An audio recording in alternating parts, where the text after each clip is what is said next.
scholarship application. And the program today will be facilitated and run by current scholars and program staff from the University of Pretoria, and they are here to provide information about the application. So on our panel, as you would have seen, I would wish to just remind you of who will be on the panel. We have the panel moderator, who is Mary Wangari, and Mary Wangari will be joining us shortly. We have Yvonne Kendi. See, Mary is on the call. Wonderful. And we can see you. Great. Then we have Yvonne. Yvonne Kendi is an undergraduate scholar at the University of Pretoria and pursuing a Bachelor of IT, should be Bachelor of Information Technology, yeah, BIT. And we have Tyrell. Tyrell Naidu is a staff at the Mastercard Foundation Scholars Program at the University of Pretoria. Tyrell is also on the call, and he will be talking to us, and he is the Diversity and Inclusion Officer at the University of Pretoria. Then we have Ian Adipo, my good friend Ian. Ian is a master's student pursuing his master's in development studies. And similarly, we have Simpiwe Maklangu. Simpiwe is pursuing her master's also in development studies. And should be last but not least, there is Rafi Tambwe. Rafi is pursuing his Bachelor of Engineering at the University of Pretoria. Should be civil engineering, if I'm not wrong. Yeah, and they will be speaking to us today. And the one request and one call for all of us is sit back and listen keenly. Make sure that nothing passes you without taking keen attention. And what I would wish to mention is that all of them have been where you are, and some of them have gone through our program, others have been in different spaces and done their applications, and they will be speaking about that. All right, so I see we are at the minute I promised. So we are 10 minutes past the hour, and we are at 92 attendees. Please share this with your friends, but also for those who may not be able to join, this will be shared and the recording will be shared, but be here so that you get the information while it's still live, because they say make hay when the sun shines, or strike the iron while it's still hot. Thank you so much. I would wish to hand this now to our moderator of the panel, that is Mary Wangari. Mary, you can... Yes. Thank you so much, Josiah. It's an honor to be moderating this session from being on Mary? the other side. Yes. Please confirm if you can hear. I can't hear you from my end. I can see you are unmuted, but I can't hear you. And what about now? Confirm if you're able to hear Mary, and then... Okay, great. Okay. Thank you for confirming that you can hear me. As I was saying, it's an honor to be on this other side of the panel. Last year, I was on the side where I was an applicant, and I'm here today, and today's panel has very interesting speakers.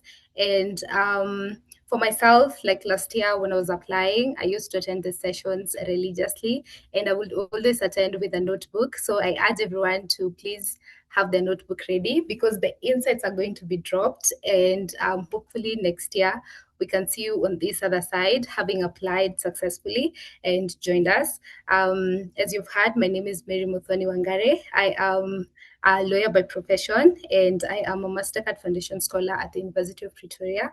I am pursuing a Master's of Law, specializing in multidisciplinary human rights. Basically, I'm just a lawyer who does human rights things. And so today, each panelist will have 10 minutes, and the first panel will be Mr. Tyrell.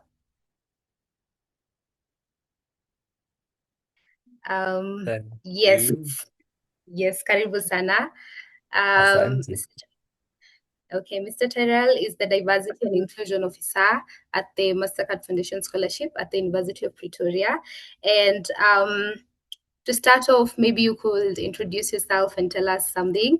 And because we're here to hear from you from a point of you now being part of the Mastercard Foundation Scholarship. And I know a lot of people are eager to hear and learn so that they can be able to apply. So please, welcome. Thank you so much, Mary. I really appreciate the introduction, and I think I know lots of people who are on this call this evening.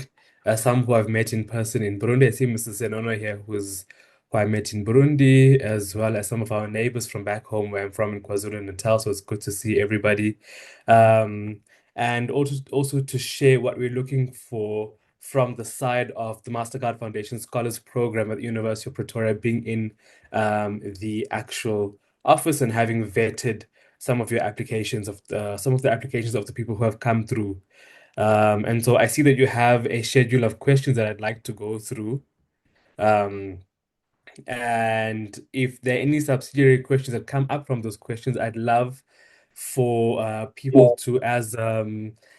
Muriuki was saying, to add their questions into the chat so that they can be answered. And so one of the first questions that you had on the schedule is what are the minimum eligibility requirements for the Mastercard Foundation Scholars Program at the University of Pretoria? And so I'll start firstly with the age limit. You need to be between 18 and 35. In consulting with Mastercard staff, I did realize that some people finish school early at like 17, for example. So even if you're 17, you're able to apply. However, if you're older than 35, Mastercard Foundation needs or has said to us that they want youth to benefit from this program. So if people are over 35, unfortunately, they'd have to look for alternate scholarships that provide funding for people who are more than 35 years of age. In addition to that, we are looking to serve students from low income households. So if your combined household income is less than 350,000 Rand per month, obviously, if you're in Kenya or Burundi or Rwanda, Tanzania, Zimbabwe, you'd have to do the conversion into your local currency. So if you're using dollars, for example, that would be around $21,000. Um, and that would be the second requirement. So, and then the third requirement would be that you need to have a B average. So, what a B average in South Africa means is that you need to have 70% as an average and above. So you need to have 70% as an average and above. If you go to Zimbabwe, for example, for the A levels that they have in Zimbabwe, it's out of 15 points. So 11 points or more out of 15 points would qualify you. I know Uganda, with their education system, has a 20-point system. So you'd need 14 points and more. And so you'd be able to convert this according to whatever it is that you use in your country. If you have, um, for example, if you are not too sure about how to do this, the University of Pretoria does have international undergraduate prospectus that you can have a look at, and it will give you all the guidelines on how to convert your points from your country into the 70% average that we're looking for at the Mastercard Foundation. And beside that, they have the actual points for each of the courses that students would be applying for.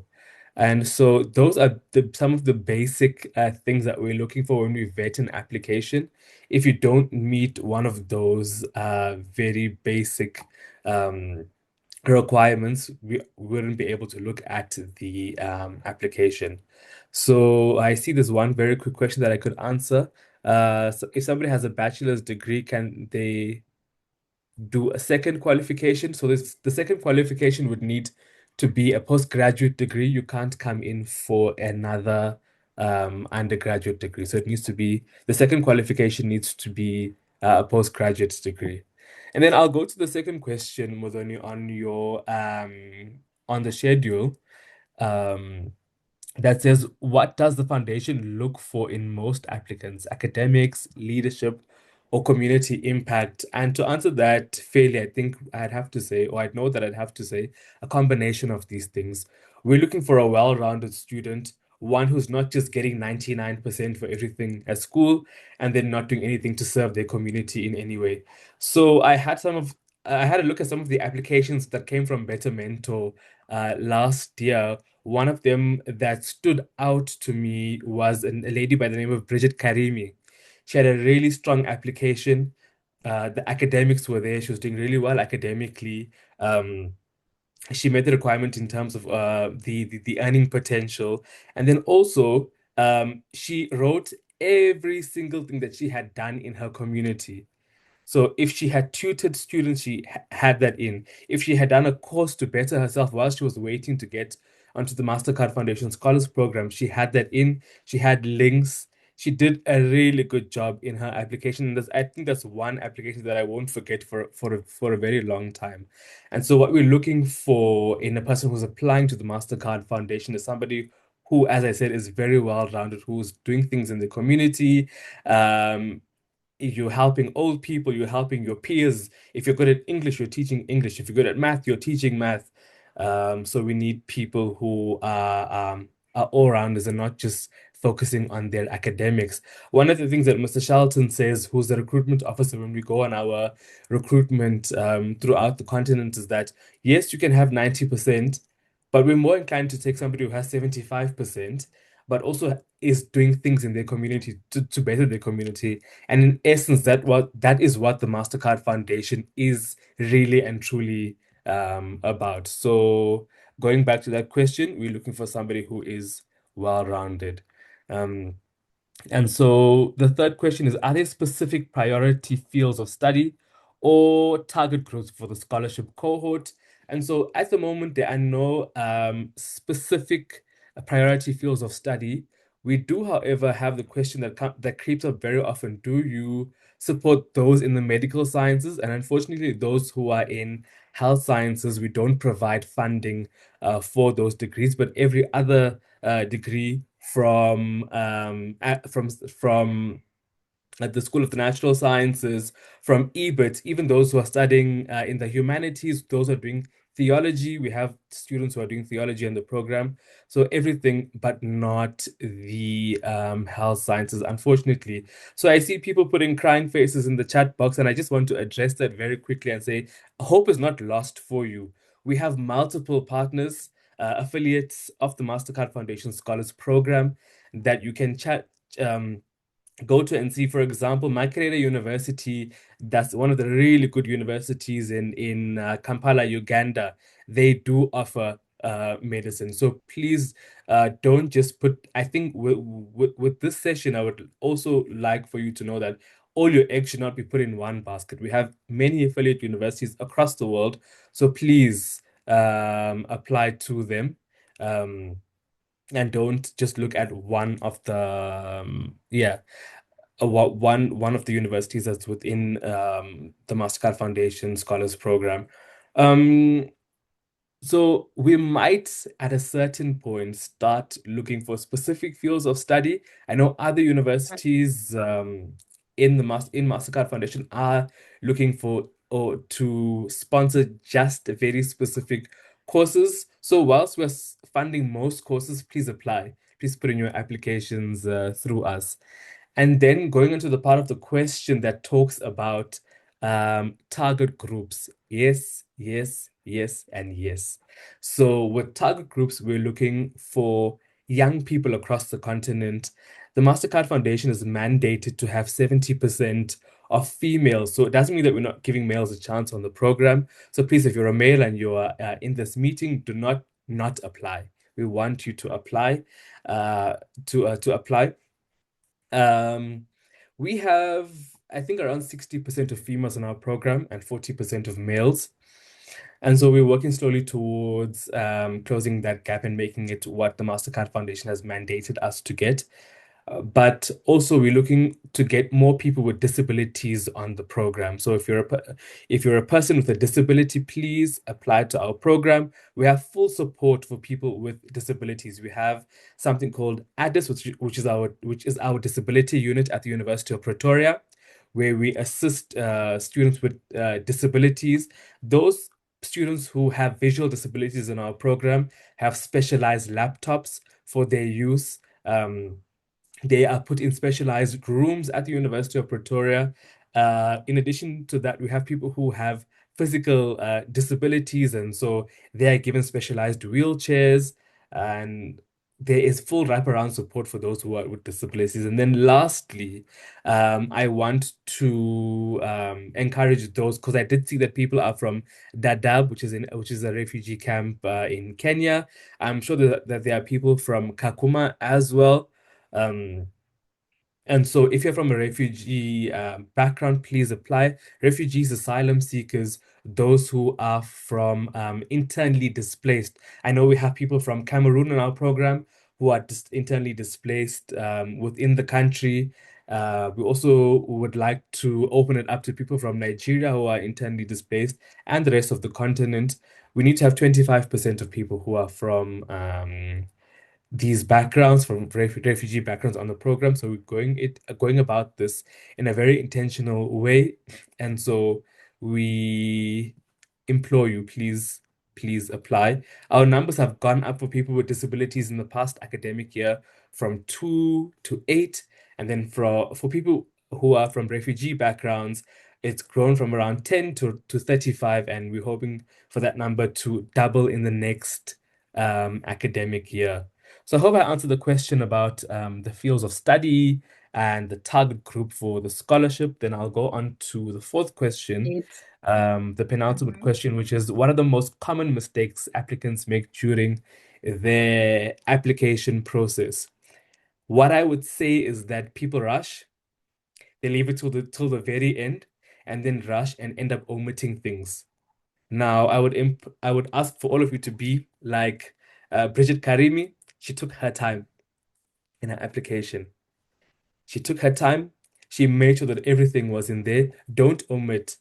Also, we have a series of essays. If you have started your application, you would have seen that there are a series of essays that you have to write for the application. Please take your time when writing this. Please ensure that there are no, we do understand that we are all human and we make mistakes, but try as much as possible not to have spelling mistakes in your essay.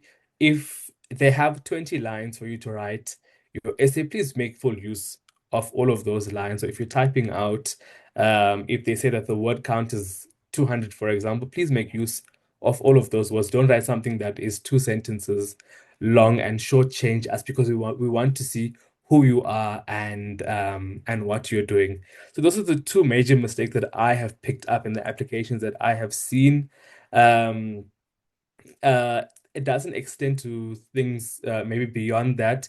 So just attach all of your documents and make sure that you're going over it with a fine-tooth comb. Oh, I must also add, Wangari, that I people should not use uh, ChatGPT.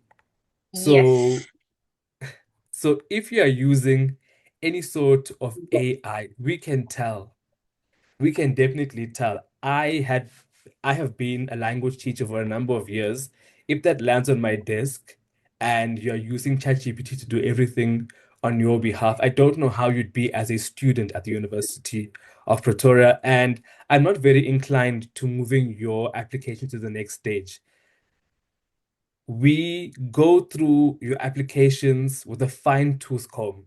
So each of your applications, it takes us approximately 50 to 60 minutes. So 50 minutes to an hour to go through one application, because as you can imagine, the application is quite lengthy and we don't want to shortchange you as a student by not reading your entire application. So make sure that we're taking the time to go through your application thoroughly, that you are putting in all your effort into that. And if you aren't, then somebody who is going to take that spot. We have many applications, thousands and thousands. Um, so for you to be chosen, you need to stand out. And by standing out, you need to do all of the things that I have spoken to you about doing. And then lastly, I see, can you briefly walk us through selection timeline and key stages from application to final award? And this is the exciting part for me, because applications have been open for about the past month and about 6 weeks now. Applications have been opened. So For the University of Pretoria, at the end of June is when you had to have applied as an undergraduate student. Um, to the university itself. And as a postgraduate student, I'm presuming it's by the next by August, by the end of August, that you need to apply. If it's September, please just apply by August so that you can do that as early as possible. And then for the Mastercard Foundation Scholars Program, by August is when the dates close for undergraduate and September for postgraduate. So please make sure that you are sending in strong applications. Once that window closes for you in August, the recruitment officer will start vetting, and then we have second vetters who look at your applications. We then choose by around October. We refine our lists by October and then send it off to the independent people who make the final selection. Because, we can be biased and we can have relatives and aunts and uncles and cousins who want to join. And so we need to ensure that um, there is fairness in all of the procedures that happen at the Mastercard Foundation Scholars Program.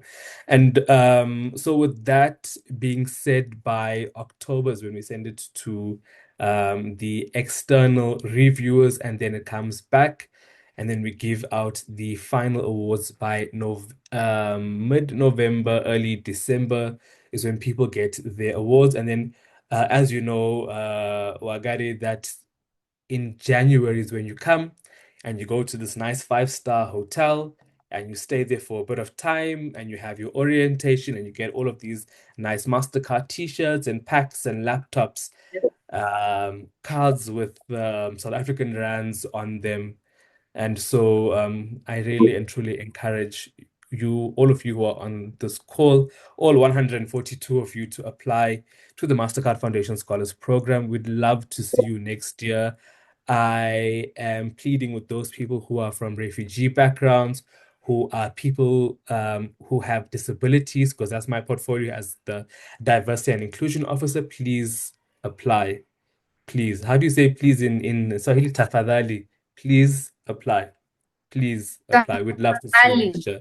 Yeah, Yes. tafadhali. I think I took more than Yes. my allotted time, and I do apologize for that. Yes. Um, It's and so we okay. can. But you have comprehensively covered the entire Mastercard Foundation scholarship application at the University of Pretoria. Thank you so much.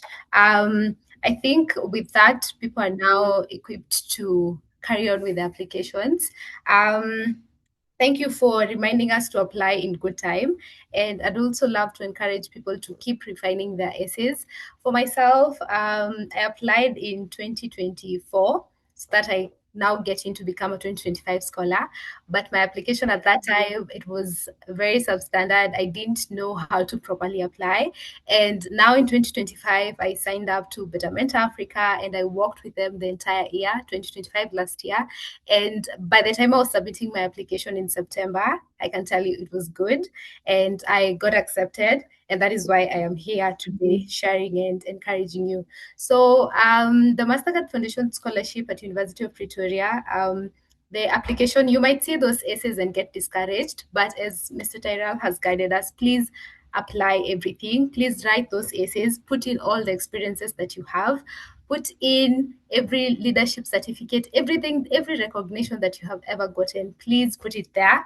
And that was very comprehensive. We will now move on to our second scholar, who is one of us, Yvonne Kendi. Karibu sana, Kendi. Kendi is a current Mastercard Foundation scholar at the University of Pretoria, and she will introduce herself as well as tell us how her application experience for the Mastercard Foundation scholarship at University of Pretoria was. Hi, can you hear me, Muthoni? Yes, we can hear you clearly. My name is Yvonne Kendi. I'm a Mastercard Scholar undergraduate student at the University of Pretoria, currently pursuing a Bachelor in Information Technology. I'll be sharing about my application journey. Basically, I'll be very specific to answer the questions that I was sent. Yeah. So begin with my first question. What was your application experience like for the Mastercard Foundation at the University of Pretoria? My application was both challenging and transformative. At the moment, I was a high school graduate, and the pressure for getting a scholarship, balancing the requirements for a scholarship. Yeah, it was challenging and transformative, but I feel like the journey and the whole process needed me to reflect deeply on my academic journey, leadership experiences, and my personal background, and all my long-term goals all included together. Um, Again, in my experience with the application is that it's not always about the grades, just like Tyrell mentioned. It's also about your purpose, your commitment to serving the community, and your alignment of goals and your future. So it's not always about the grades in your application. It's also about your commitment to serving the community and, yeah, your purpose. Generally, your purpose matters a lot in your application. I'd say the process Thank you for. was, yeah, Mm-hmm. Madani, please. Okay. Oh, I'd sorry, I say the had thought. process, no. I'd say the process was detailed and competitive, and it helped me grow as a person. Yeah. So that is my answer for the first question. Okay, thank you so much for sharing with us. As you can see, this is the second panelist who's mentioning that it's not Mastercard Foundation Scholarship is not looking at only your academics. You might have the best grades, but you've not, like, they're looking for a whole all-rounded leader. They're looking for that person who's done community engagement. They're looking for someone who held leadership positions. And I can tell you, as it has been mentioned, Candy has mentioned that she applied with everything that she had done, every past experience that she had done. So in as much as you feel like that small thing that you've done in your community, it's small, please apply, please put it there. And our second question will be, what do you think made your application to stand out during the selection? Because now you're a scholar. Yeah. So I believe my application stood out because it was authentic and purpose driven. So honestly, I was very honest in most of my applications. Okay, not most, I was honest in my application. And I was able to align my academic goals and my long-term goals and how I want, like how I'll use my IT and my skills that I'll gain from the scholarship to serve my community and to grow myself as a person. So I feel like that is one aspect of my application that stood out. I was able to show the alignment of my academics, community engagement, and growth, self-growth as a person. And I also highlighted leadership experiences, community involvements, just like you've mentioned, and my passion for using technology to impact my community. Yeah, I mentioned that a lot. And then I focused on showing what I had achieved and what I wanted to achieve. You understand? I focused on what I had achieved and how I want to achieve more. Yeah. Yes, thank you for sharing that with us. So it's important to note that the application period is several months so that you can be able to think about whatever you want to do. And as Candy has mentioned, she's really doing a very cool course here. So please think about why you want to come here, because there's so many people applying. But if you take your time to think and also just structure your essays to answer why you want to do whatever you're applying to come to the University of Pretoria to do, then the Mastercard Foundation Scholarship will fund you. Thank you for sharing that with us. Did you face any challenges during your application, and how did you tackle them? Yeah, thank you, Mathani. Yeah, I faced challenges in my application, and one of the main challenge that I think comes with most applicants, it's self-doubt. It's a very competitive scholarship, and we all know, like, every other person wants to get into Mastercard, and like it's very competitive. So you're applying, but you're asking yourself, am I really sure I'll get this? Like, a lot of self-doubt and the pressure that comes with the scholarship itself, because we all know that it's a very competitive scholarship. So that was one of the challenges that I faced, but how I was able to overcome the challenge, because in every challenge, even in the application, you'll be asked about the challenge and how you overcame it. So one of the ways I was able to overcome the challenge was carefully organizing my application, the whole application process, just like Tyrell mentioned, like do it with time, like intentionally, do it intentionally. Don't just apply randomly, like write anything, anywhere. Do it intentionally. I think that is one thing that helped me a lot, because I had the self-doubt, but still I had the intentionality. I applied with a lot of intentionality. Staying organized, getting the right documents. You mentioned that we need to have, if you've done community service and you have a letter that shows you have done, it's very important. If you have, like, if you have a leadership maybe document that you want to upload, I feel it doesn't harm, you can upload it, so you can have your documents prior, and then you organize your application very well, just like Terrell mentioned. Yeah, I feel like, yeah, that was one challenge, the self-doubt, but I was able to organize my application, sit down with myself, ask myself, how am I answering this question? Am I really, getting the flow of my Yeah. application myself? You don't just apply randomly, you do the things systematically. Yeah, so Yeah. there's the pressure that comes with a competitive scholarship, but believing in yourself, and one thing that I know very well is believing in your story. We all have very different and unique stories, because yes, we all Mastercard scholars, but I'm 100% sure we have very, very different stories. My story and your story, Modoni, they're very different, but we all Mastercard scholars. So believe in your story. It doesn't have to be how you think it should be. Believe in your story, what you have, what you've gone Yes. through, everything that has shaped you to become the person you are today. Believe in your story, write everything. Take your time, like do it intentionally. That is what I can say. Do it intentionally despite the pressure, despite the self-doubt. Just do it intentionally, because intentionality matters a lot. Yeah. Yeah.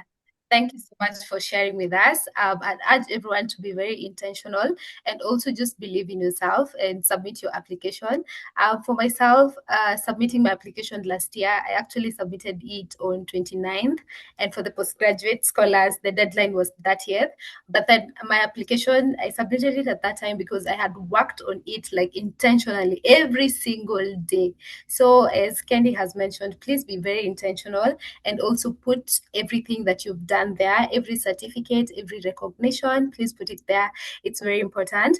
Now that you've talked about intentionality, now that you're a scholar, you're on the other side, how did it feel receiving that congratulations and acceptance? And maybe you could share that with us as you just encourage someone to, apply, because the application is currently open, and Yeah. it's open up to, for graduate students, I know it's open up to August, so they still have a lot of time to work on the applications. Yeah. Yeah. Thank you. So I'd just answer them how you asked. So first, receiving the letter, I hadn't opened my email for like a day, and then when I opened, I found a congratulations letter, and then you have to sign the contract and everything, and it was like in the next 72 hours, and then when I count the hours, it's like 5 hours remaining, and the rush, printing, signing, everything. But it was a very overwhelming moment for me. I was very happy, like it's been my dream to join Mastercard. Like since when I was in high school, I knew of Mastercard, the different universities they had. But like when you have a specific goal, like I wanted to join Mastercard at the University of Pretoria, and then I get the scholarship. I felt like very happy, and it was a day after my birthday. So yeah, I felt so happy.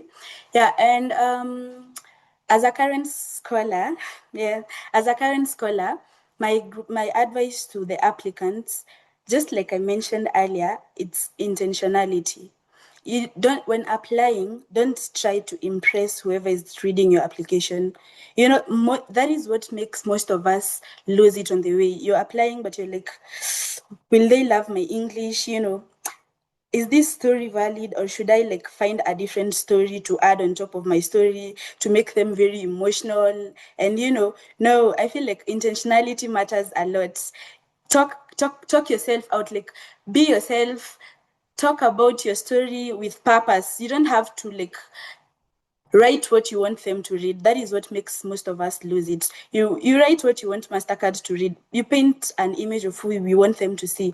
But I'm very sure that is not what they look for. Just be intentional and genuine with your whole application story. Get what you need on time, the documents. Just like you said, I shared with almost a very big percentage of the current scholars in my school, University of Pretoria. And I also submitted my application, like it was closing at 12 a.m. and I submitted at around 10. But it's not because I rushed writing my essays very quickly. Personally, my application was handwritten, so I had all my essays initially, but you know, I had them, so the only thing was transferring them, scanning my documents. It's not like I was, at 10 is when I was calling people, please help me get my community service letter, you know, help me gather my documents. No, I was ready, but it's the aspect of intentionality. I just wanted, like, you know, I knew I was doing my thing handwritten. I didn't want to like scratch every other paper, tear, repeat. So it's just the thing of intentionality. I did the application and then transferred everything very well, yeah, and believed in my story, just like I said. And to the applicants, I'd also love to mention that pay attention to the details. Like in most scholarships, they're like the terms and conditions you're supposed to first read, and the instructions. Pay attention to every little detail. Sometimes they want you to, they're asking you a question, but what you're giving is absolutely different. You know, and as a recruiter, I'm like, you didn't lose it because you don't have it or something. It's because you didn't pay attention to the small and the little details that you're supposed to pay attention to. So I'd advise the applicants, pay attention to the small details. Start your application as early as possible. You have time, but don't wait for the last minute and then you're rushing. And then instead of the essay you're supposed to write in the first part, you wrote it in the part for community engagement, and then you wrote about yourself, I don't know where. Just take your time in doing the application. And then combine authenticity and preparation. Be very authentic, be prepared, and I feel like your application will be strong and good enough. Yeah, that is what I can say, Yes. and that has been my journey as an applicant. Thank you so much. From applicant to scholar, we are very inspired. And intentionality starts from knowing that you can just type on your laptop or on your phone, Mastercard Foundation Scholarship at the University of Pretoria, and you will get to see the application. Because I'm seeing people in the comment section asking, where do we get the essays? You're there asking, other people have already checked, other people have already started written their essays. Let me tell you, applying and winning the Mastercard Foundation scholarship, now that I'm on the other side, after applying twice and getting it now for the second time, it takes time and you have to be very intentional and you have to believe in yourself. Candy's her style for writing down like her essays and writing down everything, having drafts. Let me tell you, the people that you're seeing speaking here, if you see anyone who's a Mastercard Foundation scholar, they have written their essays, they have revised them, they have put in the work. And as you've heard from Mr. Tyrell, he has even mentioned Bridget Karemi, who's one of us. And he remembers this is because they read these essays and they actually know what exactly you wrote. So you see people just playing around in the comment section, they're just asking some questions, and we're just like, you have to be very intentional for you to get this scholarship, because it is one of the most prestigious scholarships. And that is why the essays themselves are even that. There are very many essays, and so you have to be very intentional and you have to know what exactly you're writing and what you want to do here. So thank you so much, Candy. We will move on to the next speaker, who is a postgraduate student, Ian Adipo. Ian, welcome so much. Ian is my good friend, and he's also he's doing his master's here. And Ian has not only just won the prestigious Mastercard Foundation scholarship at the University of Pretoria, he has also won the Mandela Rhodes Scholarship, and you know how prestigious that one is as well. And he has also won the UGrad exchange program, where you actually taken to the United States of America. So as you can see, our panel, we're not playing. We're here because we're people who are intentional and people who have actually put in the work. So welcome, Ian. Please introduce yourself, and you can start by telling us, after introducing yourself, that is, what are some of the common mistakes that applicants repeatedly make and that make their applications to be weak, because you've applied to big scholarships and you've gotten in. So we really want to tap into that. All right. Can you hear me? Okay. So Yes, we mine can. is a 10 years experience of knowing how to write well. And you've mentioned a few opportunities that I've won. That is not to, make me seem like I'm this, immortal, but definitely it's a 10 years experience. So my story begins 10 years ago when I got to engage myself with international opportunities. Well, at that point in time, there was no platform like Better Mentor to actually help me understand how to write these scholarships. I had to learn them myself. And I want to say that I got a lot of rejections. If I could be someone who actually have a very fragile heart, definitely I could have given up long time ago. But 3 years after my first application, I got my first opportunity, and that was about around 2019. And from 2019 to 2024, each and every year, there's something coming up on my plate. So definitely one of the most common mistakes that actually people face, just a minute. I'm looking at your questions. I don't know if you, all right. I think one of the most, For can you see you, me? yes. Yes, I can see you and I can hear you clearly. I can just guide you through the questions so that you're able to tell us your story and All inspire right. us. All right. So one of the most, I'm looking at the question. Okay. So one of the most common mistakes that applicants actually make is Huh? um, over mentioning the achievements, right? Like Mr. Tyrell mentioned, definitely you've made achievements. You've been a very good student in school, but definitely most of these scholarship, they're not only looking for how best you are in school, but you need to be a well-rounded student. You have to include that actually you've done one or two things in your community. If you've not done one or two things in your community, you have to tell them that, hey, you're planning to do one or two things.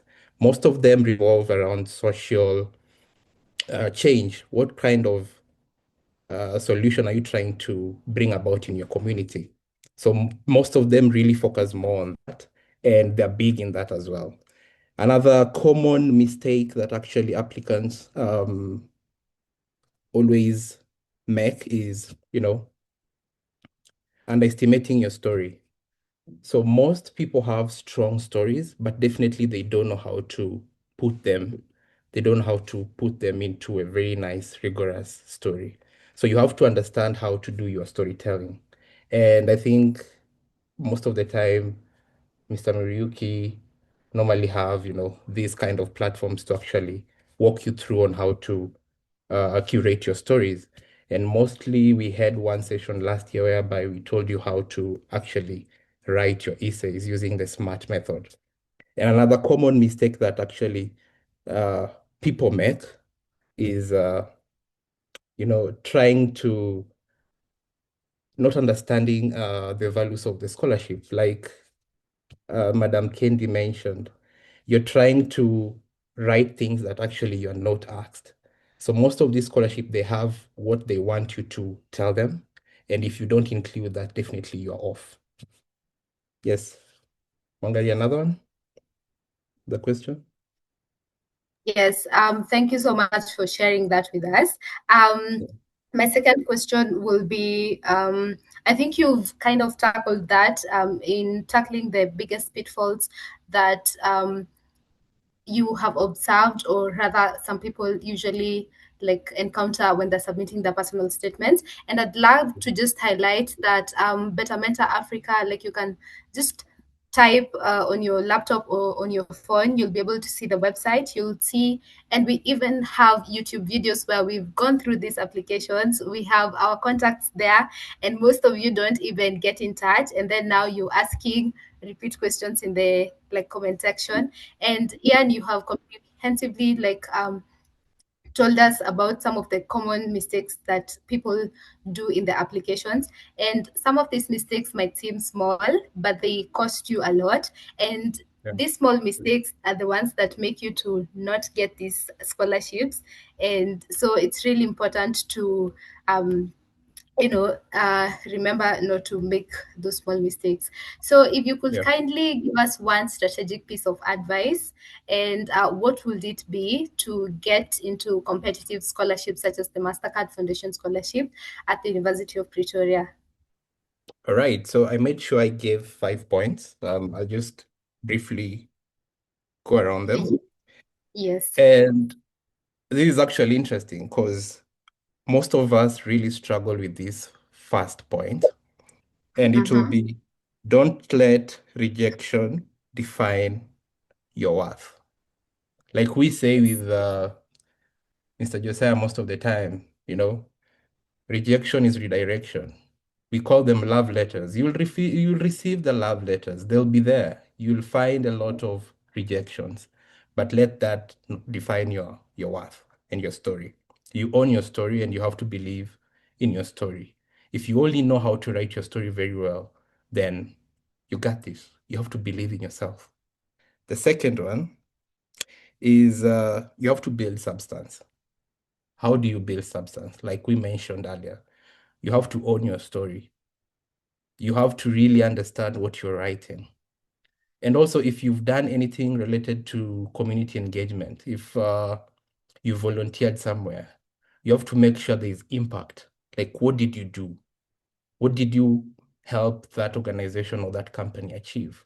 Those are the most important things, actually, that you need to really work on. Another thing is learn to tell your story. Like I mentioned, the art of storytelling. You have to know how to write your story. If I read an essay, I have to understand that this person is flowing, is moving from point, he or she is moving from point A to point B. Don't use this big English that I'll not understand when I'm trying to read your essay. Make it the most simplest essay ever that anyone can understand. Even a kid can read your story. Another one is apply and apply again. Like I said, rejection, it's a normal thing. It's a human thing. Like I also faced a lot of rejection, but from 2016, the first opportunity that I got was in 2019. So it was 3 years of love letters, left, right, and center. You open an email and you get, unfortunately, we've decided to blah, blah, blah, like they normally do. So definitely you have to apply and apply again. Don't see rejection as your final destination. Continue applying. Another one is stay rooted in your purpose. Most of these scholarships, definitely, they have what they want to see in a participant or a candidate. So if you know very well what you want to achieve, you know the story back home, you know what you really want to, you know why you're applying for that scholarship or opportunity. You have to own it. You have to let it known that definitely this is ride or die for me. So you have to know your purpose, but you also have to understand the purpose of that scholarship or opportunity you're applying to. In this regard, the Mastercard scholarship. You have to understand what they're trying to look into. You have to understand and read the requirements that actually they're looking into. You have to include all the requirements that actually they ask you. If you don't include those requirements, definitely you don't listen to instructions. Definitely you're out. One of the things that actually throw most candidates is them not understanding what they're required of. So you also have to read keenly of what the requirements are. And one thing also I'd love to add on to my last point is you have to, I think most of us have experienced, the imposter syndrome. Like you don't belong, you're not good enough. Hey, the people who get these opportunities are humans like you. They're not aliens from a different world. I'm from Kenya, definitely. Most of us here are from Kenya. Some of us are from different countries, but you have to own your story. You have to believe in yourself that if this opportunity is global or it's continental, I'll have to achieve it. So your story has to be the top 1% of the candidates that will be selected. Thank you, Ms. Wangari. Yes. Thank you so much. We really appreciate you sharing with us. And everyone on this platform is really privileged to come and listen to you for free, just like that. And it's taken you like all those years to build all this. And thank you for sharing those 5 tips. We will definitely carry them with us. And just to encourage, I know some of us are still on the application journeys. You've heard from most of us, and you've also heard from Ian himself. He has gotten major big opportunities, big scholarships, big to attend like big conferences and to be part of very big organizations. But he also received love letters, that is rejections here and there. So do not let them define you. Don't let them set you back or discourage you that you don't want to apply. Because if you do not submit your application, trust me, another person is submitting that application and you will see them being a scholar.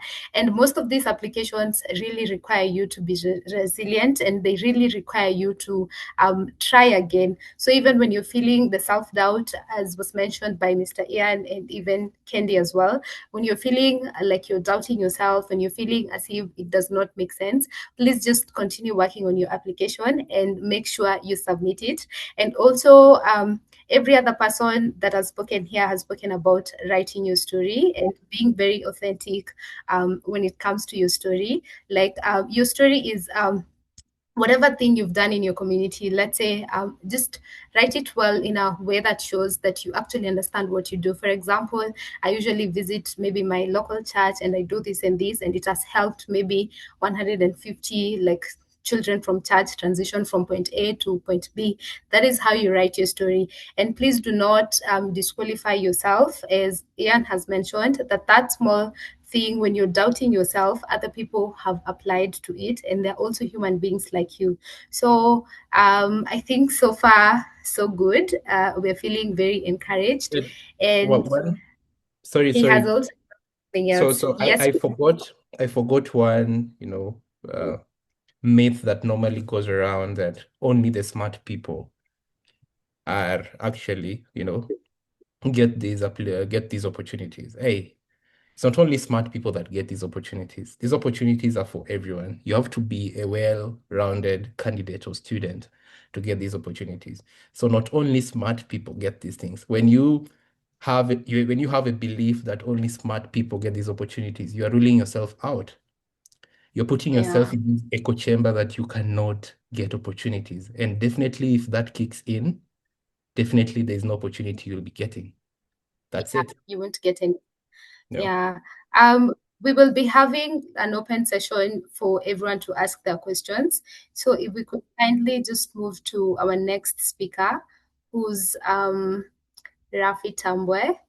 Rafi is a current Mastercard Foundation scholar at the University of Pretoria. Welcome, Rafi. Rafi will be speaking to us about applying. If you are a refugee or you have an asylum seekers permit, as mentioned by Mr. Tyrell, who's part of the Mastercard Foundation team. He's the Diversity and Inclusion Officer. He mentioned that they really look out for refugees and internally displaced persons. So anywhere you are on the continent, if you meet the academic qualifications, the leadership, and you also have a desire to study a certain course at the University of Pretoria, please apply. Your application will be given consideration. Rafi, welcome. Please share with us. Thank you very much. Thank you very much, Mary. Can you hear me on your side? Okay. Yes, clearly. Thank you very much. Good evening. It's 7 here. I don't know what time it is there. If it's morning, good morning. If it's night, good night. My name is Rafi Tambwe. I'm a student at the University of Pretoria. I'm also part of the Mastercard Foundation. and I'm a refugee. Let me say I'm an asylum seeker here in South Africa. And I understand there are many myths around applying with an asylum and everything. Trust me, it's all possible. It's all possible. Don't listen to the noise. Noise will always be there. If you want something so bad, go for it. There are many opportunities out there. Yeah, just like Ian mentioned, we usually put ourselves in blocks. We block ourselves, but the opportunities are there. Just go out and get them. If I can answer the first question you asked about the uh, key eligibility for the scholarship. Uh, Yeah. the Maybe, yeah. Maybe if you could please the eligibility pathways for persons who are refugees or asylum seekers. Maybe you could yes. address that from that point, because we already had Mr. Terrell sharing with us the eligibility, and it was very comprehensive. So yeah. Okay. If I can just quickly summarize it, uh, the the scholarship it's made for you. Basically, it's here for you. It's here for me. It's here for all of us. As long as you qualify. Qualifying in simplest terms as I can think of, it's if you can show academic excellence, but you cannot afford. That is as simple as it can be. So whether you are a internally displaced person, whether you are a refugee, whether you are as long as you have the potential, but you cannot afford, Mastercard is here for you. All you have to do is to apply. It will feel like it's too much. It will feel like because they will give you so much that you will ask yourself, do I really qualify for these things? But trust me, it's here for you. Thank you. Including, Yes. yeah. Thank you so much. As you've had, they will give you so much. It's a very comprehensive scholarship. So, thank you for sharing that with us. Please do not disqualify yourself if you are a refugee or an internally displaced person or someone who is enabled differently. Please do not feel left out. The Mastercard Foundation Scholarship will take good care of you. Rafi, I wanted to ask you, what documents do they require? Do they need to have a passport, a refugee permit, or an asylum seekers permit? Maybe you could share that so that someone who's still doubting whether they can apply, they can feel confident to go enough and to go ahead and actually apply. Okay. If you are a refugee, or whether you have an asylum seeker or a status in South Africa, it's actually very easy for you because that paper allows you to study here in South Africa. It spares you the stress of trying to find a study visa or trying to find the medical aids. Because amongst the list of documents that are listed by the Mastercard, I personally believe the one that is a bit challenging to obtain is the acceptance letter from the university. Because that acceptance letter comes with many documentations with it. So in order for you to be accepted, you have to apply for, you need many documentations. The documentation that Mastercard on its the Mastercard Foundation asks, it's not that hectic. So if you can get the acceptance letter, then you will have resolved most of the problems.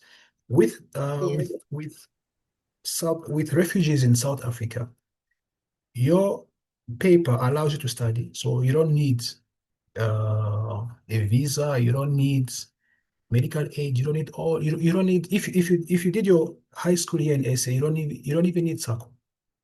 So all you have to do is just go, take your paper and apply. One of the challenges that I faced when I was applying is that my ID number was longer than the amount of spaces that were required in the application. And this is one thing that many people end up saying that you're not allowed to apply as a refugee. I think our IDs have about 10 digits, I think. It's more than the passport ones. So what you should do when you apply, if that is still an issue, you should not consider the first three letters in on your ID, on your paper. Just start from the fourth going all the way to the ends. That is what they consider as your passport number. So because it was an issue in 2019, 2020 when I was applying, but I don't know if it's still an issue, if they've resolved it. But back in the days, it was a problem. And it discouraged many people. So if it's still an issue, what you can do is do not consider the first three letters. Usually, if you got your paper in Pretoria, if it was a TIRO, don't consider the TIR, just start from COD going. If it was in Marabastad, whatever way it was, don't consider the first three. And then your applications will be okay. With Mastercard, all you have to submit to them is that paper, that refugee. It must be valid. It must be genuine. If it's not, they will catch you. Okay. So if you can apply that, and they'll also require the paper of your parents. Send yours, send your parents' paper, and then that's it. For applicants outside of South Africa, I believe the moment you are outside of SA, your application, it's very similar to an international student, which means you have to, applying to the university, you have to use the same procedures as international students. You need the same documentations, same everything. I don't think there's a specific categorization for you as a refugee if you are outside of SA. So the benefits that comes with the refugees in SA are different from those that are outside of SA. Outside, you are an international student like all the students. But if you're in SA, it spares you the stress of trying to find other documentation. So don't be discouraged, go for it. In terms of specific documentations, I don't think there are any specific documentations. All you have to use is the current paper that you are using. Just use it in your applications and you'll be okay. Yeah. Thank you so much for comprehensively sharing that. Please do not feel discouraged anywhere you are. As long as you're an African on the continent and you qualify, you meet the eligibility, please apply. As Rafi has mentioned, that paper that you have is very powerful. So do not doubt yourself or disqualify yourself that they won't give you the scholarship. And once you've received the offer letter from the Mastercard Foundation Scholarship at University of Pretoria, you will be able to get the study permit. You'll be able to get all other permits. Let me tell you that offer letter from Mastercard Foundation Scholarship is very, very powerful. It will open doors that you didn't think you could ordinarily just knock on.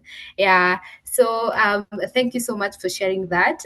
Please, if you know anyone who's a refugee or they are an internally displaced person, please share with them this amazing scholarship so that they apply and they also get to benefit from the scholarship. Rafi, our last question to you would be any last word of advice to the scholars, because now you're well taken care of, you're doing your amazing course at the University of Pretoria, so prestigious.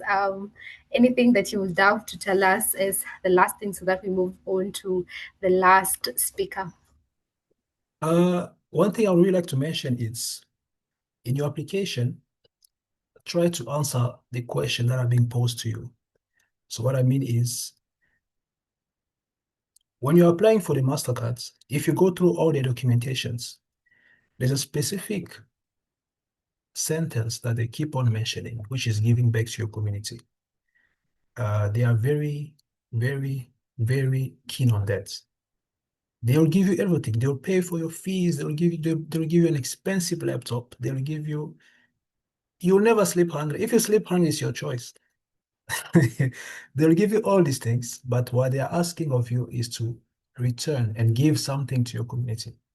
So when you're applying in your essays, this is an advice from me to you. Try to speak more about how you can actually give back instead of you trying to sell yourself more, you know. So instead of you trying to tell Mastercard why they must take you, maybe it's because you are smart, but it takes more than just being smart, just like the previous speakers have mentioned. So don't just rely on your marks. Don't just rely on yourself. Also try to speak about what you can do or what you would like to do if you had the opportunity for your community. That is one. And then second thing I would like to mention is don't give up. Don't give up. I don't think there's one single person in Mastercard that would tell you that they have never been rejected before. Okay. I've been rejected. I don't even know how I became, when you become numb to rejection, someone rejects you and like, it is what it is. Yeah, so that was my story as well. It's very long, Mm, and I hope maybe next time I'll yeah, have the opportunity to share it with you guys. But we've all been rejected. You are yeah, fighting for a very, very prestigious scholarship. It's one of the best here at the University of Pretoria. And it's when you look at the people that had the scholarship, there are people that are very, very, very, very on top. So when you come here, yeah. you mention that you're a Mastercard scholarship, there's a level of respect that comes with it. It's not child's play. People from all over the continent are fighting for it. If you get it, it means you deserved it, but getting it is not easy. Start your application now, apply. Rejection, if it comes, it is what it is. Don't give up, keep moving. Thank you very much, Mary. Thank you so much. You have inspired us a lot. Um, and I hope everyone will move forward with courage to apply. Mohammed will be taking all the questions after our last speaker is done. We have one more speaker and then we'll get to all the questions. In the meantime, you can just type your question in the chat box and it will be answered by our team. As Rafi has mentioned, and everyone else that has spoken before him, that you need to start your application early and know that you're not just applying to a small scholarship. It is called a prestigious scholarship for a reason. Therefore, start early, have your like story and have everything, all your documents, everything ready, and also know how you plan to give back to the community because you are being given, you're being taken care of, everything is fully funded. Therefore, you also need to answer that comprehensively in your essays. What will you do and why exactly are you like studying that course and how does it align to, giving back in your society? I see Mr. Tyrell's hand is up. And we are taking all the questions in the comment section for now. And for our last speaker, it's Simpiwe. Simpiwe is from South Africa. She is one of the most brilliant people that I have ever met. And she is doing her master's and she is also a Mastercard Foundation scholar at the University of Pretoria. So you begin by introducing yourself and also tell us about applying to the Mastercard Foundation scholarship from the point of now being South African.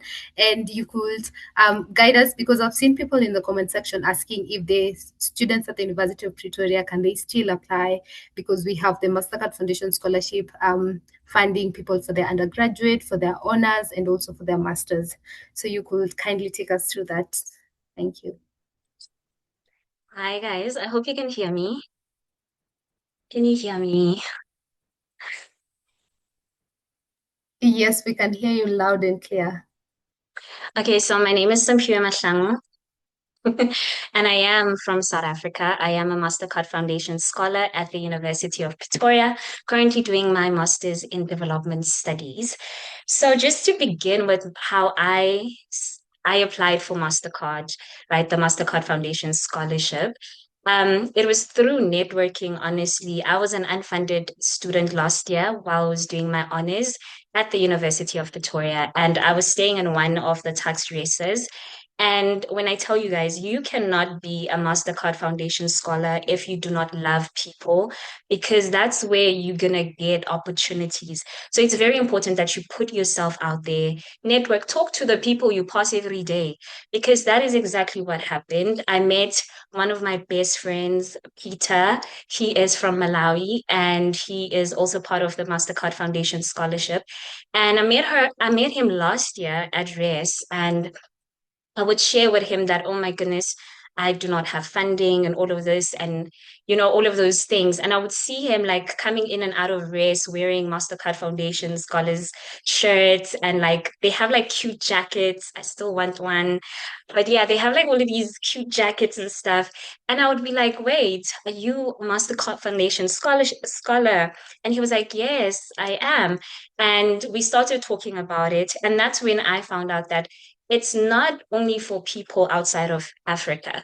I think as South Africans, we tend to think that the Mastercard Foundation scholarship is for everyone else besides South Africans. No, you can still apply. And yes, you can still apply even if you are a student at the University of Pretoria. So you might be doing like your final year undergrad. You can apply for postgrad. And if you are maybe doing your third year of your undergrad and you still want to apply, I'm not sure about that. So maybe Mr. Tyrell will answer that question. But I think if you just a normal South African, you can apply, guys. Apply. Okay. And yeah, can I now answer the questions? Yes, thank you for reminding us to talk to people, because closed mouths do not get fed. So you need to talk to people if you want to get these opportunities. And also, we mentioned that you need to be an all-rounded student. They're not looking for purely just A's. You need to show leadership in terms of even taking initiative and talking to people. So thank you for reminding us that talking to people creates strong networks. And how would you describe it? Does having strong networks or having those leadership skills, like talking to people, do they build one's do they help one in applying for scholarships such as the Mastercard Foundation scholarships? Like, is it important to have all that with you? I think it's very important because sometimes we all have a story. Like Yvonne said, we all have a unique story, but sometimes it can be very hard to tell it to somebody because number one, you also don't know how to comprehend it. So when you talk to people and you share what you're going through, you get to hear what they say and how they resonate. And then all of that is basically going to help you reshape and redefine your story, if that makes sense. Because sometimes it's like, oh, I'm going through all of those bad things and all of those things.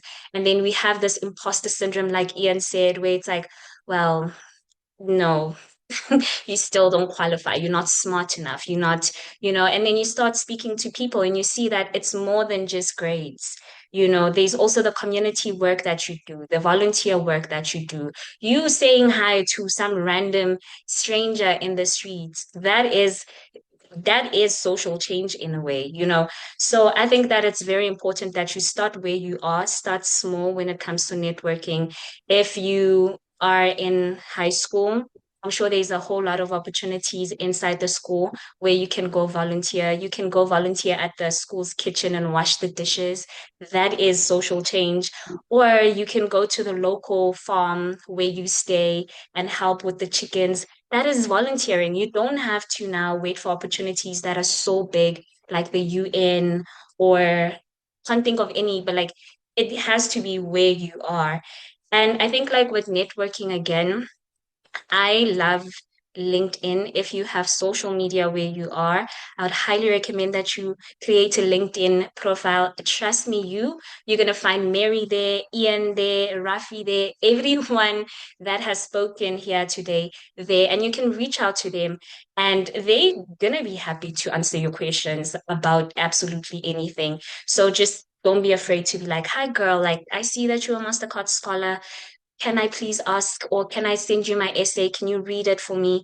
I love gossip like that. I will read your essay, help you edit, give you constructive feedback, literally. So don't be afraid of, putting yourself Yes. out there and sending that DM.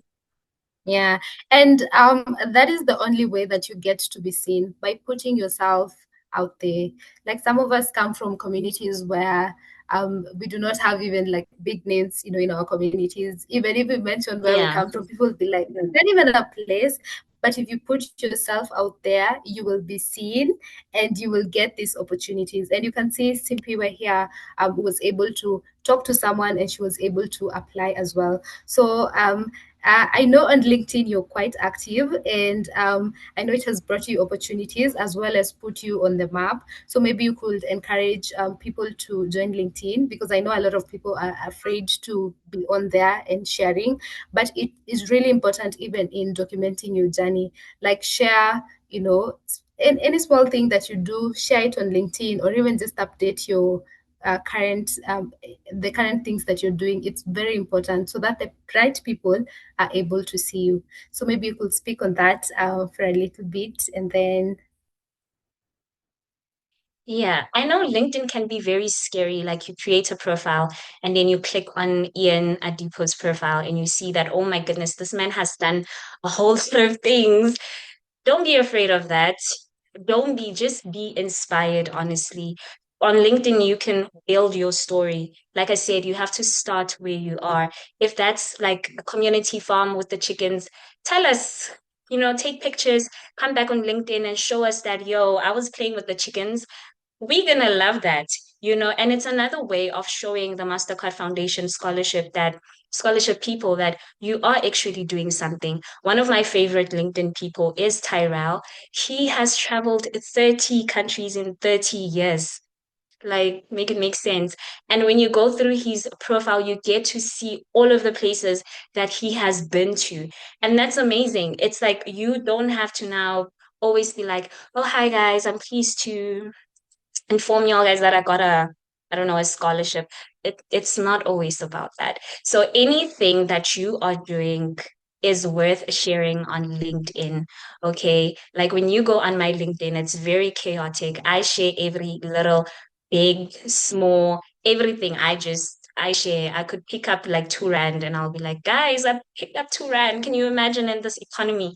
So share it. Don't be afraid of LinkedIn. yes. Yes, thank you so much for encouraging us. Please share on LinkedIn. You can also share on all other social media platforms, and also in your Mastercard Foundation scholarship application. You could even include a link to your LinkedIn, to your TikTok if you're doing a Yes. back to your YouTube. Please, this is how you stand out, because there's so many smart people. There's so many people with, you see, that those good academic grades that you have, there's so many people with them. So you really need to stand out. And Simpiwe has also reminded us that these opportunities are for all of us as Africans. So whether you're from South Africa, Kenya, any country, as long as you're African from the continent, apply and you'll be able to get a scholarship. So thank you so much. We appreciate having you and your insights. And I'll just add something little there on networking and just putting yourself out there. I've mentioned that I applied to the Mastercard Foundation Scholarship twice. So the first time, 2024, I didn't get in. So 2025, the University of Pretoria was having an information session in Nairobi. And after work, I just texted Josiah that I'm going. And I actually went, I networked, and I saw other people, and I was able to apply again. So you've been rejected there twice and you're not applying, other people are applying. So please do not get discouraged. And as you've heard everyone mentioning that any small thing that you do, please do not think it is tiny or do not think it is insignificant. You helped 10 people or 20 people, write about it, like include it and document your work, because you've had everyone speaking here, and from every speaker you can tell that it has been a journey, and you can tell even from how they're speaking that they have gone through this process, not just applying once or just getting this scholarship. Other people do get it for the first time, but it has also come from years of building, years of putting in the work. And the real work happens even when no big scholarship or no big opportunity has come your way. So keep doing what you do, and even as you do it, please also keep applying and working on your application. We will have Mr. Tyrell back, and he will be able to share something small with us. Yes, and then we'll get to you, Mohammed. We will definitely be taking your question. Yeah. As you've seen, all the speakers have delivered, and I feel like at this point, we are empowered to continue with our applications. For those who've not started, please start your application. I'm waiting for Mr. Tyrell to join in.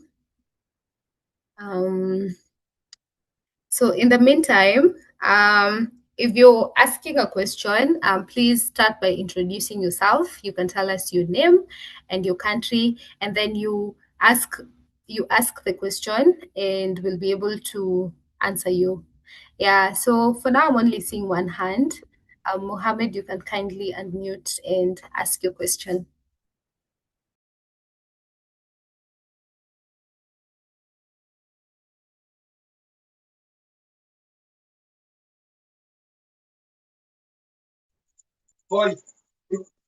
Evening. Yes. Good evening. Yes, there's a simple question that I wanted to ask, and a concern to even all of my fellow friends here. I already have the form for the university for undergraduate. So what I wanted to ask, when I see the form, when I just open, I got like written student, something like that. So how will I get like that for that number, student number? Though I haven't applied yet. Okay. So you And first also, start by I want yes, I yes, still yes. Go I ahead. still want to continue. I still want to continue. You can apply at once. So now I'm saying, after doing that, will I first apply for the Mastercard to request admission or an acceptance from Mastercard, or I'll just fill the form and send the email that you have sent or shared there to the form that I fill? Is it that? Okay. Really give clarification. Yes, yes. I'm You, really you can now confused on that. reply to you. Yes. Thank you for muting and thank you for your questions. So you first start the application by applying to the University of Pretoria. The applications to the University of Pretoria are currently open, and you need to check the timelines. I think for undergraduate and some postgraduate courses, the deadline is by June. So you first apply to the University of Pretoria. After applying, you will get an application number. Using that application number is what you will fill on that now application form. And now that you have mentioned that you have your form, you've downloaded it, I'd urge you to just use it to write your drafts, and then you sit down and type in your essays. Some people do submit their essays, handwritten essays, but then handwritten essays you could maybe scan and it's not being seen clearly, and then now your essays are not being, read like well. So I'd urge you, it's a good thing to download, because Candy also mentioned that she downloaded and she was working on her essays, like writing it. And writing is a good way of refining your drafts. So after applying first to the University of Pretoria, you get that application number, and then you proceed to fill in your essays and then submit the application to the to the Mastercard Foundation Scholarship. You have mentioned that you are applying as an undergraduate student, so you'll submit your application by end of August. Yeah. So I think I have answered you comprehensively. That email that you have seen in the comment section, I have also seen it, and you're submitting now the final application to the Mastercard Foundation Scholarship to that email. You can also use that email to request for a fee waiver. So applying to the University of Pretoria, you're supposed to pay an application fee. But if you cannot be able to afford that fee, you can request a fee waiver from the Mastercard Foundation Scholarship. Just email them and request for the fee waiver, and then you use that fee waiver to apply first to the University of Pretoria. And I hope that is clear. First apply to the University of Pretoria, and then they give you the application number. You use that application number to apply now to the Mastercard Foundation Scholarship. Yeah, I think I have answered you comprehensively. I think we have Therese. Therese, I see your hand is up. You can unmute, introduce yourself, name, country, and then ask your question.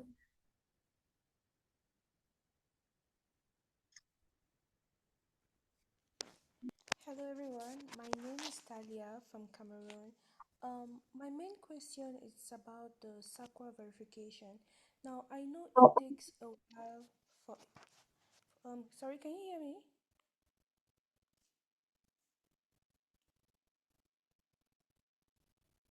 I've been trying to be attentive so that I hear you, but maybe you could speak louder so that we're able to hear you clearly.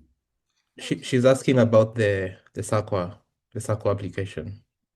Yes, because I know it takes a while for it to, to be evaluated. So when I applied to the University of Pretoria first and my application is still pending and my SAQA verification hasn't been, available yet, do I still go ahead and apply to the Mastercard while waiting for the SAQA verification? Yes, thank you so much for your question. I have heard you.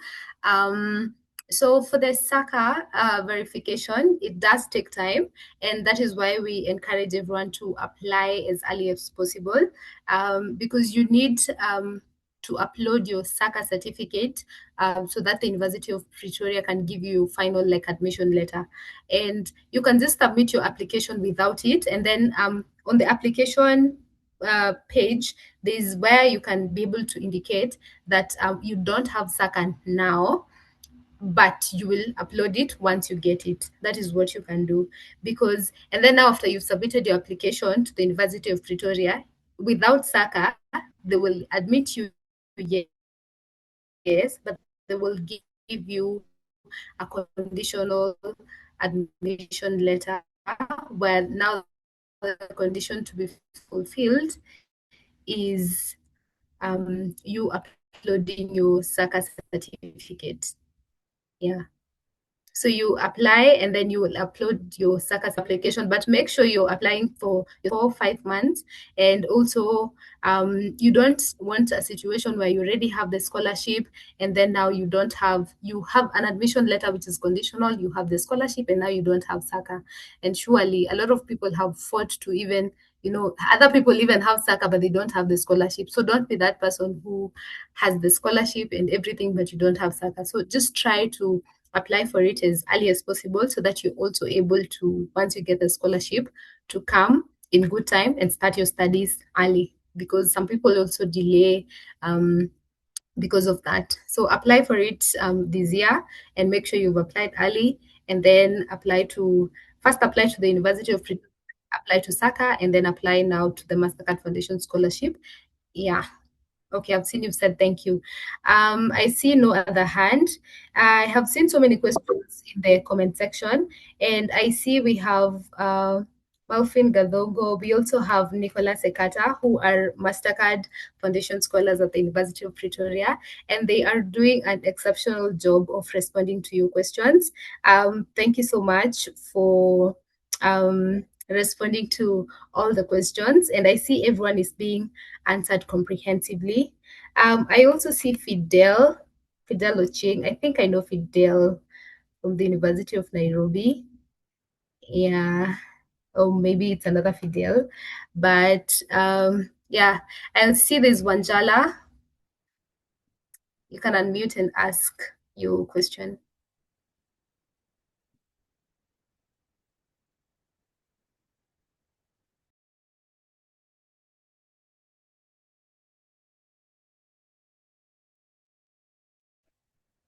Hello everyone.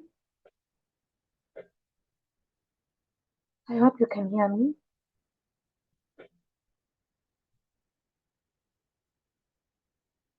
Are you Yes, getting me? yeah. Okay. So I'm Cynthia Wanjala from Kenya.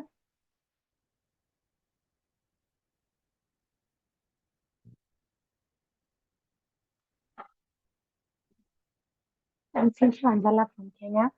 My question is regarding the passport issue. So do we need to have our passports, the passport number before applying, or you can just apply and then get the passport later on. So if we don't have the passport, what documents can we use to apply? Yeah.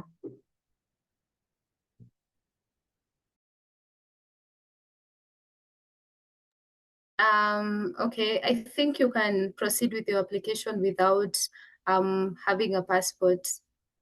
Yeah. But indicate in your essays that you have applied for a passport or you're waiting for a passport, so that we do not have one situations where you've already received the scholarship and your admission and you do not have a passport, because you require a passport to travel from your country to come to the University of Pretoria. So you can include that you have applied for a passport and that you're waiting for it. Yeah. You could actually even attach in your documents in the, because you're allowed to attach certain documents. You could even attach a receipt showing that you have applied for your passport. Yeah. And because the application closes in August, you can try applying for a passport between then and now. Please try as much as possible to have some of these documents ready. Like yeah, just try having these documents ready because they show like readiness and commitment. For myself, I had my passport. I applied for my passport when I was in undergraduate, and at that time I was not even traveling or doing anything. And I've used it now to come to do a postgraduate in 2026, and I applied for it in 2022. So I've been having it all that while. So because it takes time, even God Himself just opens doors for you. If He sees you with a passport, He's like, my child, you're ready. So please just apply and have it as early as possible. But in a situation where you do not have it, you can just indicate that you've not yet obtained it, but you have applied and you're waiting to receive it. Yeah. So I see Abdi.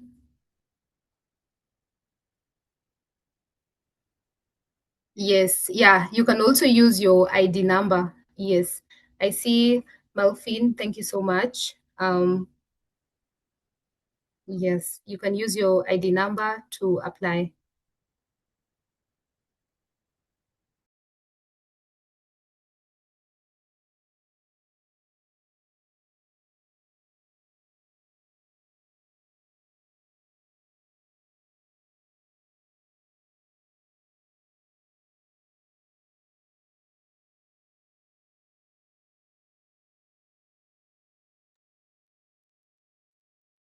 Yeah, I see Abdi, your hand is raised up. You have raised your hand.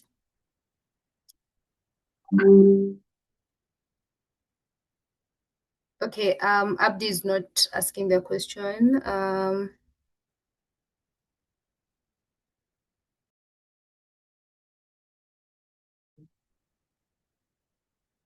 Yes, I was having a concern on the passport, but what about for the case of refugees who never get access to passports? That's my question.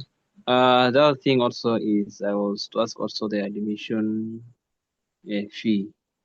For a refugee case like me now, is there I mean that I can be maybe aspired for that admission now fee? Yeah. Yes, we have comprehensively answered you. I hope you were in the session from start, because Rafi has comprehensively tackled applications from a point of a refugee or from a point of someone who is internally displaced. And he has mentioned you apply with your refugee permit and you use it to apply. You first apply to the University of Pretoria and then to the Mastercard Foundation scholarship. And then after that, you'll be assisted to obtain travel documents once you've received your offer letter and everything from the University of Pretoria. So that has been comprehensively answered. We'll move on to Dimesi BJ, who also has a question.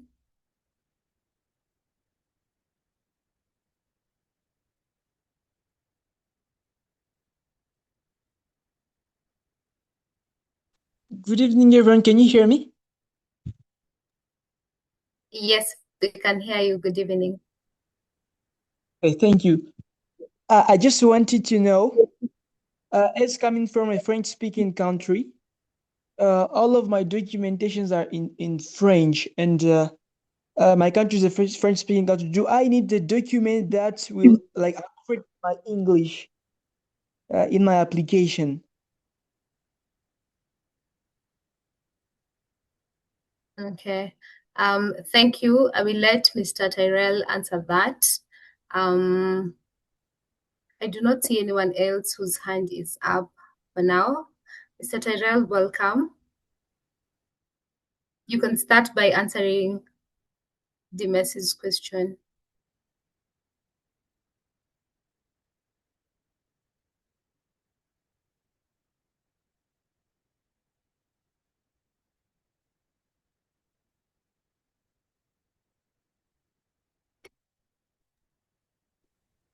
Mary? Yes, yes. Hi. Oh, Mr. Tyrell is Hi. there. I was Oh, going to answer it, but it's sorry. fine.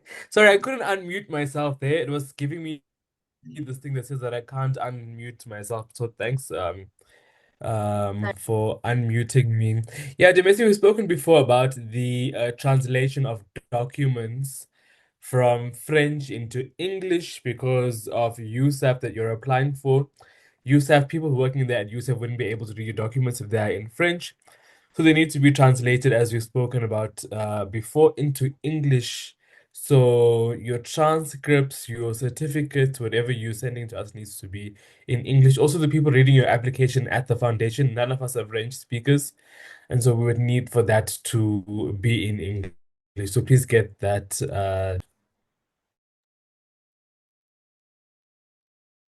Yes. Also, you'll be learning in English at the University of Pretoria, so your application definitely has to be in English.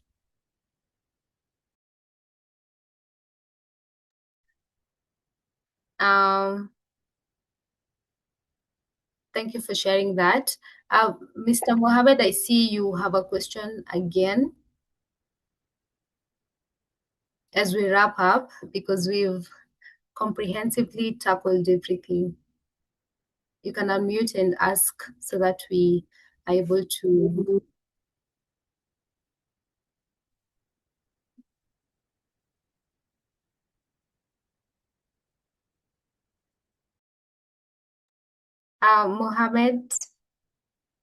Mohammed Abdullahi.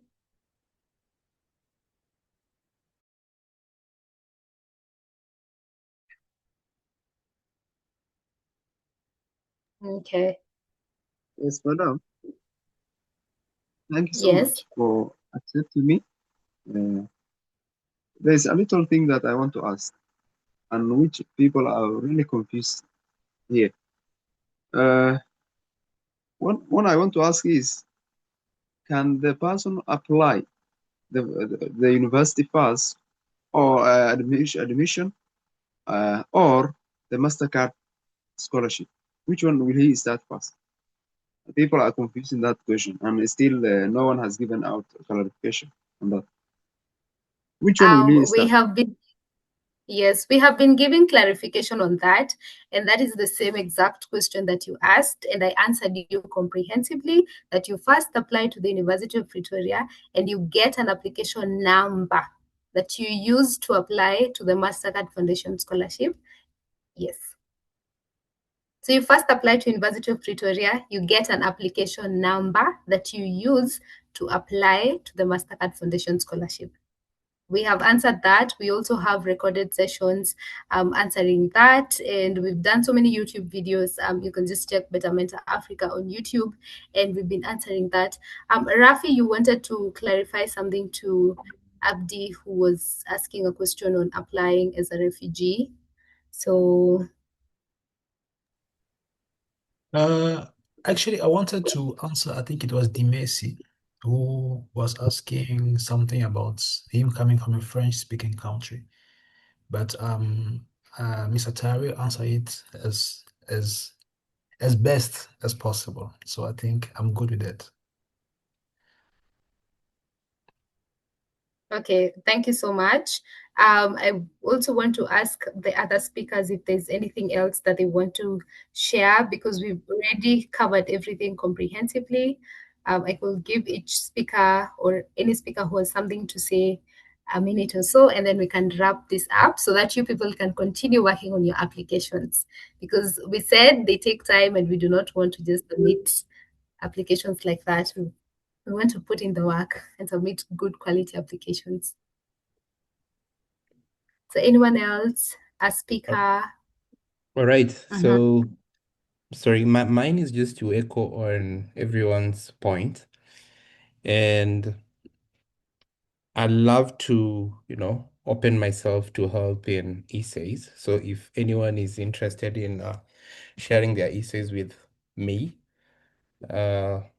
you can share them through Better Mentors email. Then we'll be able to actually go through your emails and help you curate your storytelling capabilities.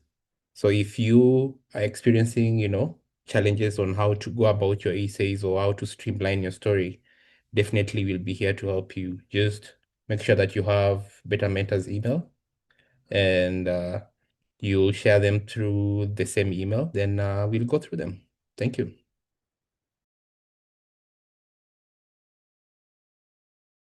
Okay, thank you so much. As I mentioned, everyone here is very privileged to have all the speakers and everyone on board to help them submit their application, and not just submit any other application, but submit a good application. Another speaker who wants to say something as we wrap up? Yes, it's Better Mentor Africa across all platforms. You will find us. Yes, I can add one. No, you go right. Oh, okay. Yes, I think it has already been mentioned, but I really want to emphasize on it. Guys, when you apply, please don't just focus on the marks. The marks are good, but Mastercard is looking for more than just your marks, Your voluntary work, it's free, guys. You don't have to pay to volunteer to do something, Be out there, just like Ian mentioned. Go out there, expose yourself, do something to your community, and those are the things that will actually boost your application. Your marks are good, of course, but this is the whole continent applying. There are students that are with 99s and 100%. Why should they choose you? Ask yourself that question. You need more than just the marks. So as you're applying, put also focus on other things, volunteerism, as long as you are serving your community in a way. And if you've done so, mention everything. Mention all of them, write it down. And you will stand a better chance with your application. Thank you very much. Yes. Yes, thank you so much for that reminder, and we will definitely do that. I see Josiah Murioki has shared everything about Better Mentor Africa on the chats. The WhatsApp community link is there, LinkedIn, Instagram, Facebook, YouTube, TikTok, the website, everything is there, my people. So I don't want to see anyone saying that they cannot find us, because we have made ourselves available and we are even here listening and comprehensively answering questions. Mr. Tyrell wanted to say something, and then I can see 2 hands raised on the platform. So we can first have Mr. Tyrell and then the hands, and then we now wrap up so that people can continue writing their applications. Thanks so much, Wagare. I just wanted to add, I think Ralph did a really good job in talking about Rafi did a very good job in talking about the inclusion of refugees and asylum seekers onto the program. I just wanted to add, for people who are refugees from out of South Africa, if you're a refugee and living in other parts of the continent, there is one of the documents called the UNCTD. And if that document is machine readable, you are definitely allowed to apply to the Mastercard Foundation Scholars Program. However, we have had incidents last year where those documents, the UNCTD non-machine readable documents, um, students weren't allowed to come in. So my advice to you is not to add all your eggs into one basket and to apply to other of the Mastercard partners. Maybe go to look at Makerere as an option, USIU, University of Rwanda, Kepler College, African Leadership University as an alternative to the University of Pretoria if you'd have the non-machine readable UNCTD. Yeah, that's all I needed to add at that point. Thank you so much. I really appreciate the platform, both Josiah and Wagari. Yes. Thank you so much. Pray Molonga, please mute your mic.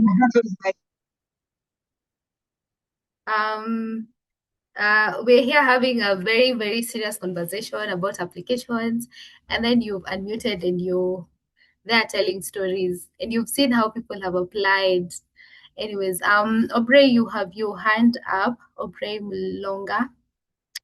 Hello. Hello, can you hear me? Yes, please ask your question as we wrap up. Okay, so my question is that how many days does it take for the application to be reviewed? Thank you so much for your question. Mr. Tyrell and every other speaker have shared the timeline, but it does not take days, it takes a while, because as you've heard from the diversity and inclusion officer, that they do read each and everyone's application. They read everything, because when I arrived, like one of the recruitment officers, Mr. Shelton, he even reminded me like one of the things that I had written in my essays. So you worry about submitting a good quality application, apply to the University of Pretoria first, and then submit your Mastercard Foundation Scholarship application. And that is the song that we have been singing. And we also continue to sing it across the comment section, where I see Malfin Gadungu, I also see Rosa Chepkorir, I see Simpiwe, and I see Nicholas as well from the Betterment Africa team, and who are also Mastercard Foundation scholars answering questions comprehensively. Good job. I see. So Aubrey, you submit your good essays and they will be read and you will receive your response in good time so that you can come start your studies here at the University of Pretoria. And also just to remind you, as Mr. Tyrell has mentioned, please apply across all the other universities where the Mastercard Foundation Scholarship is offered. There is University of Oxford, Rwanda, all the universities are there. And if you check the Betterment Africa website, you'll be able to see all the Mastercard Foundation affiliated universities there, and you can apply to the one that you want to. Yeah, so one of the speakers, Kendi, had something to share. So Kendi, you can unmute, share. So where is there, like when I want to apply for the Mastercard scholarship, is there any link in the comment section where I could use to go to the website? Yes, there have been so many links that have been shared, and even if you click on the Betterment Africa website, you'll be able to see the application there. You can also just type on your phone, and there's background noise on your end, and I'm still here trying to repeat something for the 5th time. Please just type on your phone or laptop, Mastercard Foundation Scholarship at the University of Pretoria, and you will find us. We are wrapping up. Kendi, you were to say something as we wrap up. Thank you, Muthoni. As we wrap up, mine is to remind you all that opportunities like Mastercard Foundation Scholarship is a proof that where you come from doesn't limit where you can go. Yeah, and to remind every applicant that your dreams are valid, your voice matters, and your potential is greater than your current circumstance. Yeah, so please do the application and do it as good as you can. Yeah, and you have all it takes to become a Mastercard scholar. Yeah, yes, thank you so much. Yeah, thank you, and all the best to everyone as they apply.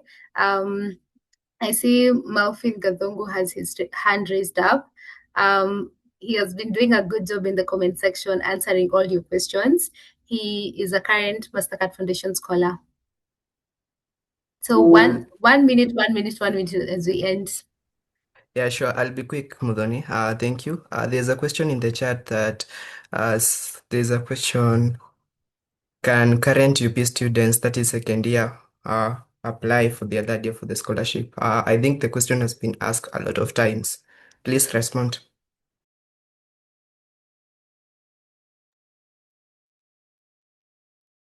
Okay. Thank you for that. Ian, do you want to answer? I see your hand is raised up. Ian was one of the speakers here. Mine is not lined to that specific question. Maybe Nicholas. Nicholas, if he's in, I think he can actually respond to that. Okay, I don't know if he's in. I've just checked. Nicholas is not on the call. I think he Okay. dropped at some point. Yeah. Okay, Josiah, you can answer us. What's the question, please? If someone is a University of Pretoria student in their second year and they want to apply to the Mastercard Foundation Scholarship for their third year, can they apply and will they get the funding? So I know that we have had such a case before, but it was for masters. So we had a master's student who had applied for the scholarship, and their situation was dire, and there was a slot.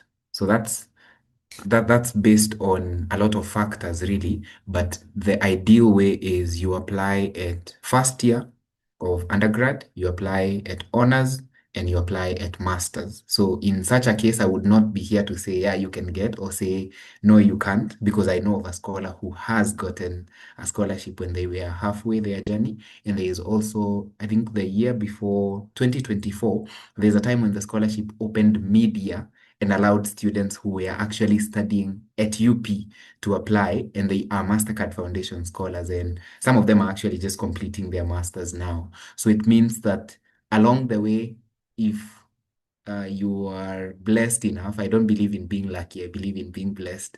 If you're blessed enough to really have such an opportunity come, then you can access. But the ideal way is that even if you don't get that opportunity, you can wait till you complete. So really struggle through to get your degree, bachelor's, BSc, BIT, whatever it is. Then once you're done, apply for the scholarship while you're still on the program. But I believe, Tyrell, you can give some more light if there is anything that because I would not want to lead people astray.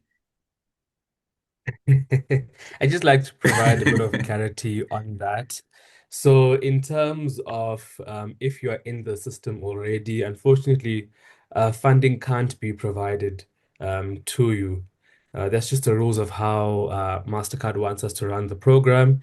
There was a concession made last year for people who are from refugee backgrounds, who are in first year to join as second year students. So we have some students now who are in their second year at the University of Pretoria, but their first year at the Mastercard Foundation Scholars Program.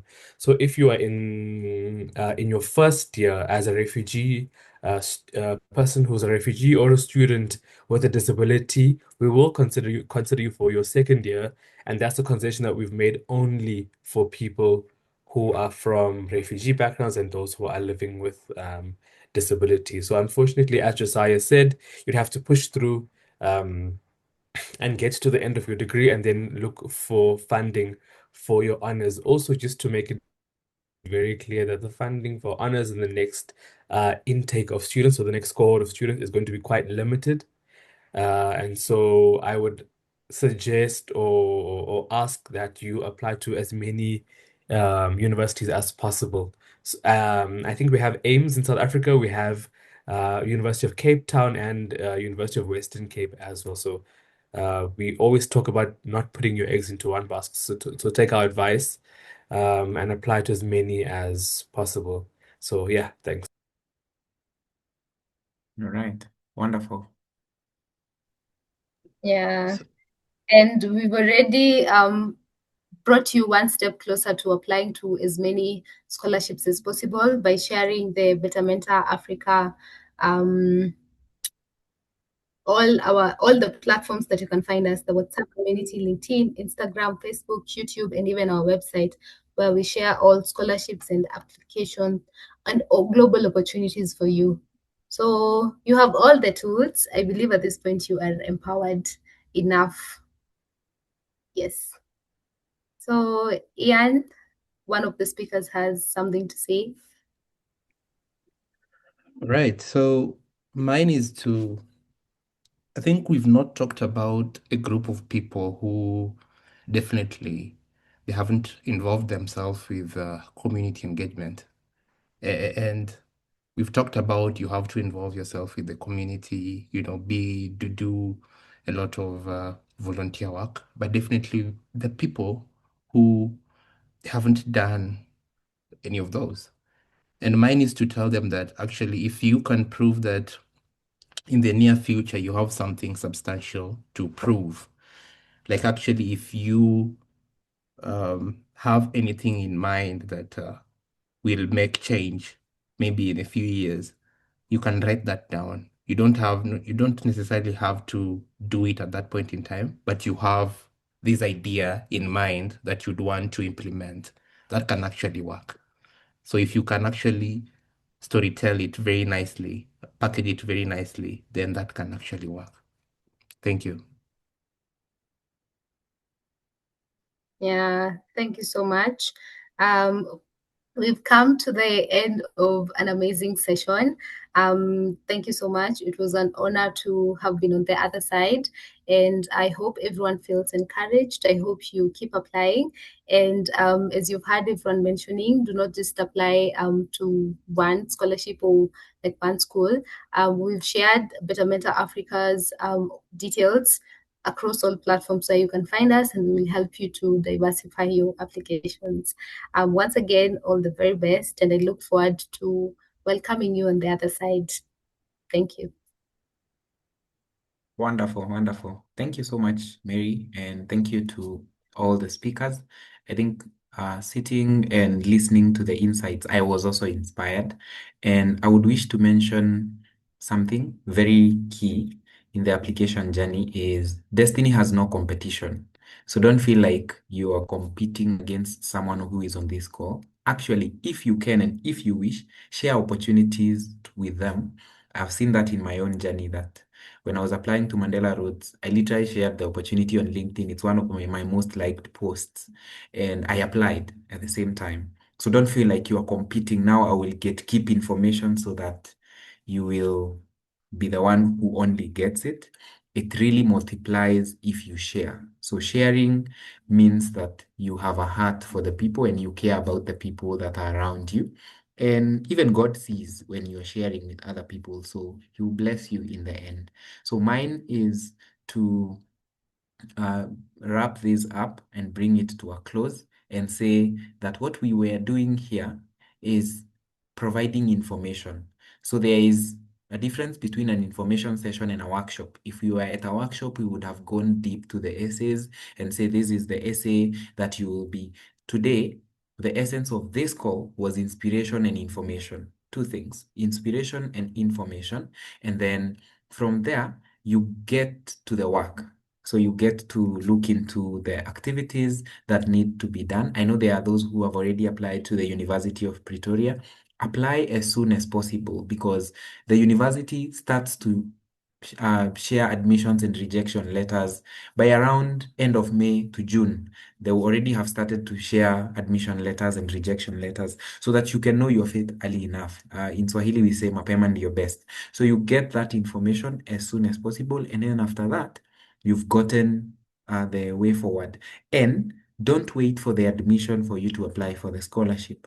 Start doing your scholarship application, the essays, all that will not change. All factors constant, if you get the admission, you will apply and submit your scholarship application, and you also have enough time to review. So thank you so much. Really, really appreciate, and the speakers for the sacrifice, the team of scholars that has been very active on the chat. I know that I've seen hundreds of messages on the chat, getting inspiration, getting responses, because this was an introduction. And as you would realize, there was a lot of information, and we can stay here and talk and talk. If you're looking for a scholarship, you have to do everything possible, crying if you have to cry. And I'm saying that because I have had to cry after getting a rejection. I really, really was heartbroken by one scholarship. But yeah, that's a story for another day. So mine is to say that in this journey, as you do the application, there is no one size fit all. Everyone has their own different story, and everyone is starting from somewhere and headed on a certain direction. So the most important thing is where you are now, You are actually exactly where you're supposed to be. So then look at, this is the grade that I have. This is the information that I have. With this information, I am able to use it to make this number of decisions. If you are in South Africa, you don't only have to apply to Mastercard Foundation Scholarship, the scholarships in South Africa, you can apply to scholarships in Rwanda. Actually, Rwanda has over 8 universities that are Mastercard Foundation scholarship partners. So if it's a Mastercard Foundation partner, then it means that you actually can apply. And if you look at the different countries that have the program, you'll be able to now diversify. Finally, don't be lazy. And I will say it again, and I will say it boldly. Don't be lazy. Any day I hear of a student, and I understand that our levels of information are different, but the reason as to why I would oftentimes be disappointed is seeing someone on a Zoom call, which means you actually can access Zoom, which means you can access internet, asking, where do I get the link? It's not a mistake. Once again, in Swahili, they say kuuliza si ujinga, which means asking is not foolishness. But asking a question like, where do I get the link? You literally need to ask ChatGPT, and I know all of us use either ChatGPT, Meta AI, Gemini, Perplexity, Grok, all of them, Cloud AI, all of them. So just ask your AI or your Google and say, where can I find the link to apply to the University of Pretoria Mastercard Foundation Scholarship? Even go further and ask, how can I apply? What is the process? That will be the easiest way. So that then also as you engage, there's a big challenge with engagement, especially among young people. As you engage with other people, you will not seem like a parasite. You will be actively engaging with other people and asking questions that are driving the conversation, because immediately you come to me and say, hi. And then, okay, most people actually start like that. Hi. They're waiting. Hi too. How are you? I'm fine. Now, you think we have all that time, and then they get to a point and ask, I wanted to ask, where do I get the link to apply to the scholarship for Mastercard Foundation? And probably they have written that with short forms. So the essence of this is to provide information. Now for you is to dig deeper and go deeper, because no one is coming to save you. You have to really get to carry your own cross. But then at the end of the day, as our program from our end, what we do is to support. So if you're supporting someone to walk, you're probably holding their hands like the way we do with children, and you're holding their hands and helping them walk so that they can walk one day. So that means that at least be making baby steps. We can see that you're making baby steps. That's the most effective way of getting support. So thank you so much, and to the team, thank you, Mary, for the wonderful moderation. Thank you, Kendi, Tyrell, Simpiwe, Rafi, Ian, for that great insight that you've given to us. And thank you to the team that works behind the scenes that has been so supportive, and to the team at Betterment Africa for this wonderful session, and to all of us for sparing time to attend this session. I would want to confess that this was actually a surprise. We got almost 150. Well enough, we had capacity to handle that. Actually had over 150. I think I checked one time, it was 152 attendees on the call, which means that this information is relevant and necessary to our community. Every Wednesday, we will be having information sessions, different scholarships. But then for those on the program, we have sessions. The cohort 2 now, we are having sessions every day. And that is meant to provide valuable information. And within the program, we also have workshops, which means that we go deep to checking what does this application look like, not specifically for University of Pretoria.